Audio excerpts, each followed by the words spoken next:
নজর রাখবো টলিউডের খবরে। মর্গে ডোম হিসাবে কাজ করা শিবা জানতো না একদিন লাশ কাটা ঘরে তার ভালোবাসার মানুষের দেহ তাকে দেখতে হবে। ঝড় বৃষ্টির এক রাতে হাসপাতালের মর্গে আসে উমার দেহ। সম্প্রতি মুক্তি পেয়েছে আজিজুল ইসলামের ছবি দানব। থ্রিলার সিনেমা, মূলত সাইকো থ্রিলার, যার মধ্যে একটা মেসেজ রয়েছে। ছবিতে দেখানো হবে কঠিন বাস্তব। বর্তমান পরিস্থিতিতে মানুষ কতটা নৃশংস সেটাই উঠে আসবে এই ছবিতে। একজন মানুষ তার ভালোবাসার মানুষের জন্য কতটা বলিদান দিতে পারে সেই গল্পই ছবিতে উঠে আসবে। ছবির চিত্রনাট্য লিখেছেন অনুভব ঘোষ। গুরুত্বপূর্ণ চরিত্রে দেখা যাবে খরাজ মুখোপাধ্যায়, রূপসা মুখোপাধ্যায়, কৌশিক বন্দ্যোপাধ্যায়, পিয়ার খানকে। রয়েছেন কৌশিক বন্দ্যোপাধ্যায়, অনিন্দ পুলক বন্দ্যোপাধ্যায়, হিয়া রায়, অনিন্দিতা সোম, শ্রেয়া হালদার সহ আরো অনেকেই। ছবিতে দুটি গান রয়েছে। টাইটেল ট্র্যাক করেছেন রূপম ইসলাম, সমিত মুখার্জি এবং উর্বি চ্যাটার্জি। সঙ্গীত পরিচালনায় সমিত মুখার্জি।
নার্ভাস থাকি, কারণ আরেকটা কারণ হচ্ছে যে পুরো ফ্যামিলি নিয়ে এসেছি, তো ওটাও একটা বড় ব্যাপার যে সবাই দেখে কেমন কি বলবে।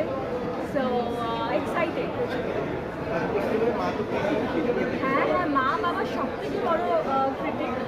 দেখে বলবে এই যে এরকম করতে করতে শুধু ওরকম, তো ওদের সাথে মুভি দেখা মানে ভীষণ ভয়ের একটা ব্যাপার। দর্শকদের এটাই বলবো যে ফাইনালি এত কিছুর পর রিলিজ হয়ে গেছে দানব। আপনারা যান, ফ্যামিলি ফ্রেন্ডসদের নিয়ে দেখুন এবং আমাদেরকে জানান কেমন